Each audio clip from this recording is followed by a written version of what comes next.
Welcome to one more Alaska wildlife presentation, and in my opinion, we have saved the best for last. I know you're not supposed to pick a favorite, but I have a favorite Alaskan animal, and that is the sea otter. In my opinion, they are the most adorable creature. They really are. They are like the puppy dog, or more like the teddy bear of Alaska.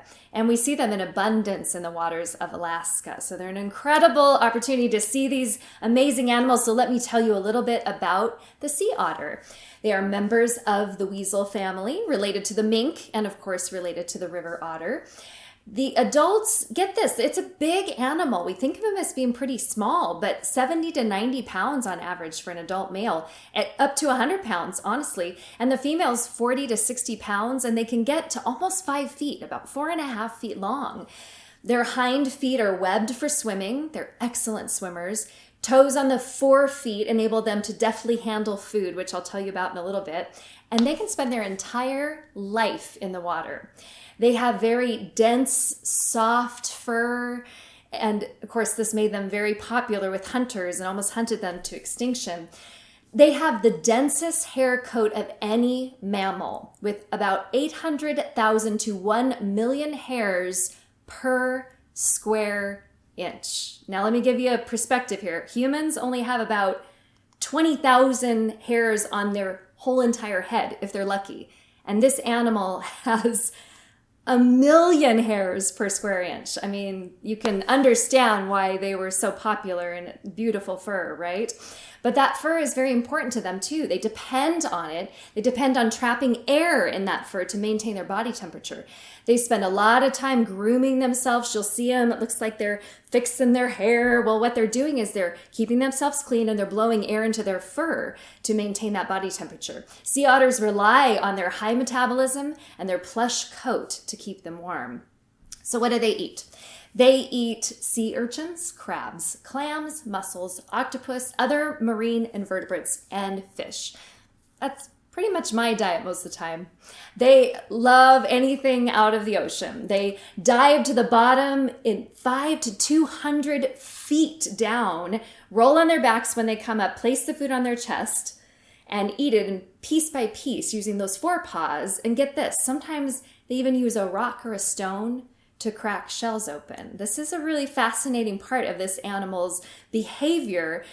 It might even take them up to, I don't know who counted this, but up to 35 blows with a stone to crack open a single mussel or clam, but they'll keep at it. But the fact that they're one of the only animals, marine animals, they're the only one known to use tools in this way, makes them so fascinating to me. They'll even keep one special stone or rock and they kind of tuck it into their fur.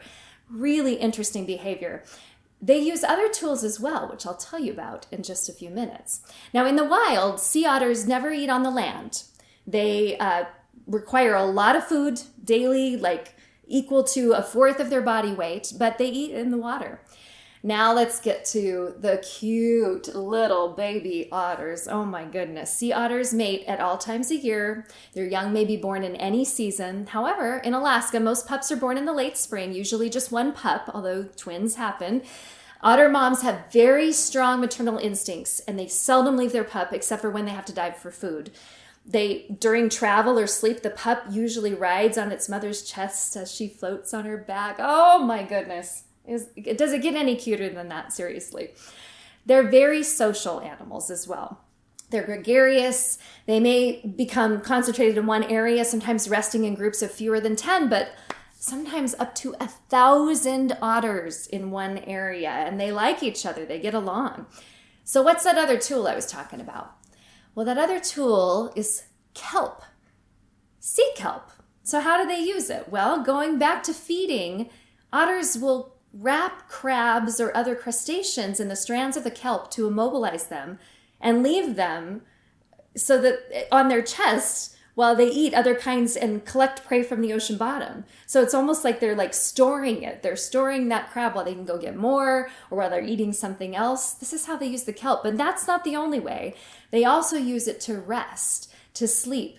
They don't want to float too far away. they want to be able to take a nap in the water, or they might want to keep their babies safe. They'll actually have observed mothers wrapping their babies in the kelp so that they can go and dive so the baby doesn't float away. I mean, this is a very intelligent animal.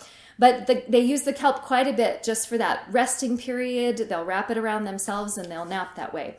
All right, if that cuteness wasn't enough for you, I've got another one for you. Sea otters hold hands. It's true. While they're sleeping to keep from floating away from each other, they will hold hands. Often a mother and pup will hold on to each other while resting so that they don't drift apart from each other, even as the pup gets older.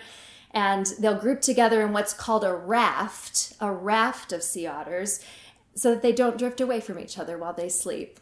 That is a fun little fact, I think. Sea otters are very good swimmers. They can spend their whole lives in the water, though they may occasionally haul out on the land to rest. However, they're really clumsy on the land, and they won't venture very far, just a few yards away from the water. They generally live for about 15 to 20 years. Their main predators are the orca. Sometimes bald eagles will also prey on the newborn pups, and that's why the mothers don't want to leave them alone. And sometimes they will even get caught in fishing nets. And of course, the human interaction is not ever a good thing with those animals as well. And that takes us to the 1800s, and when they were hunted to nearly to extinction.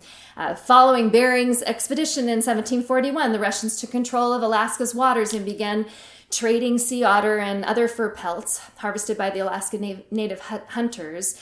I know Bill talked about this in his Alaska history talk. You know, China became a major market for these furs because they were so luxurious and waterproof. And so the wealthy, the elite really wanted these. It was a very lucrative business, profits being around, about 100 times the cost. So you can imagine. Noticing these astronomical economic benefits, the United States and Great Britain entered into the competition, and international fur trade made disastrous impacts on Alaskan ecology and the Alaskan native communities, and of course the sea otters being hunted nearly to extinction in the 1800s. Recovery of the Alaska sea otter, though, great news. The population in the 1900s was really almost decimated. 1911, there were perhaps as few as 2,000 total animals, but by the mid-1970s, the Alaska population was over 100,000. And now 90% of the world's sea otters live in coastal Alaska. So while cruising in the Inside Passage, it's almost like a super highway in certain parts, like coming in and out of Glacier Bay. You'll just see otter after otter floating by, and the thing to look for is that they float on their backs. So you see the head and you see the tail. It almost looks like two animals, but it's just one just floating along. It's like the Sea Otter Interstate. And because they float on their backs, they do look like two animals from the ship, but that's just the head and the tail. And here are some otters bidding you farewell. Thanks for joining me for this talk on my favorite Alaska animal, the sea otter.